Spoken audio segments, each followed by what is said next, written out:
Okay, my name is Nick Dutch. I'm a professional tarot reader. That's what I do. Got the Book of Thoth Tarot here. If you are new to trying to do tarot reading, get yourself a copy of the Book of Thoth Tarot, which is, this one here.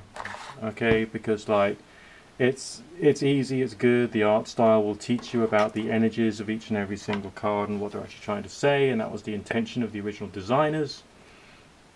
And then you can apply that interpretation to other forms of tarot decks you might get your hands on at some point in the future. Another thing I'll quickly say is that this is more specific to a particular interpretation or a particular spiritual understanding. If you want to go back to the original European tarot, you need to have a look at the Oswald Wirth tarot, or you need to go to the Tarot of Marseille, because that's the one which essentially covers what it was all about. Okay, straight from the Christian triumph procession, which came from ancient Rome and was therefore to a certain extent part of Christian evangelism, which is essentially rather ironic considering the way in which tarot became understood as a result of the church persecuting people for playing the card game of tarot, which eventually became bridge and whist with the evolution of ideas and the way in which things have changed. Which is, rather complicated. But, the church obviously isn't necessarily a 100% authority on everything which is right and true and clear-minded sometimes. I mean, I've got no objection to the church, I've got no objection to paganism, I've got no objection to Islam or, Judaism or Sufism or whatever, because every single one of these things is just different denominations of the same thing, all trying to point out that there is some kind of extra reality outside of the physical, and we've all got to try and carry on working on ourselves, going through different traditions in order to try and achieve that. Now, some people do see tarot itself as being a religious discipline itself, and that's just yet another denomination of the same thing. Take into account the interpretations which have come on over the past few hundred years and so on and so forth. You could argue that the movement towards occult tarot from the 1700s onwards is kind of like a way of slowly introducing tarot back into the spiritual and religious environment, and eventually it will become connected back to Christianity itself, and there will also be a way in which we will all have something so jumbled up, confused, and so full of different ideas and interpretations. Everyone who's spiritual will start to see a deck of cards as being something they can use for meditation, contemplation, self-realization, faith, and spiritual practices. With the passage of time, we're not there yet. We've probably got many centuries to go, and it probably wouldn't happen in my lifetime or your lifetime or your children's lifetime, so just chill out. This is a process, okay? I'm telling you this because that just gives you a background as to my interpretation as to what this wonderful deck of cards really is about. And of course there's many other wonderful decks of cards, though this is just one of them, and they're all, all part and parcel of the whole growth and development of understanding and all the rest of it that we're all a part of as human beings in our complex, image-driven lives.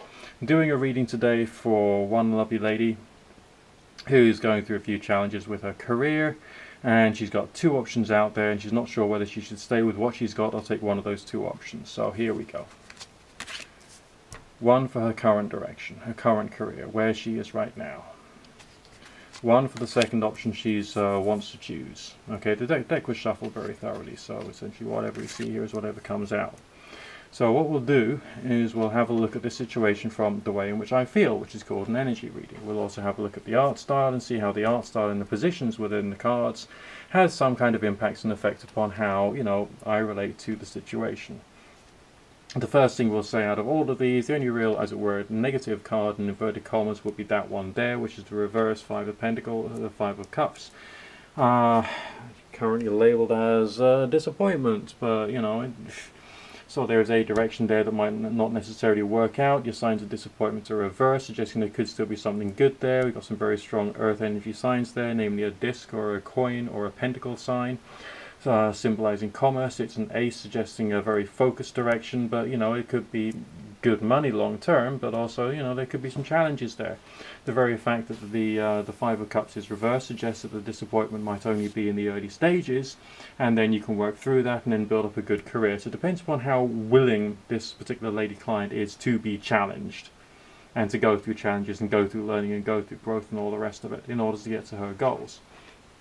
Second option that she's looking at, energetically speaking, just feels gentle and good. The signs there are gentle and good. There aren't really any like dark or you know, powerful, negative, scary, kind of like signs or energies or whatever coming out there, purely upon what's coming out in the card reading. So I'd say that whatever this first option is, which is not her current line of work, all right, she can hit the ground running, but there won't necessarily be that much progression afterwards. So, you know, the choice remains yours. It will be what you make of it. That's the important thing. Now, where you are now, big energy there, suggesting you can take it in lots of different directions, sort of vaguely resembling the chaos sphere there if you look at it closely.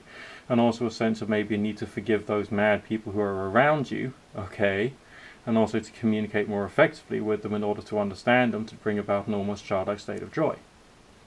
That would be a way of looking at it. Alright? So you can take what you've got and trying to transform it, but it depends on how you get other people to understand you. The Fool card is reversed, so essentially that again implies that, you know, what you might want to get is not necessarily in your reach straight away.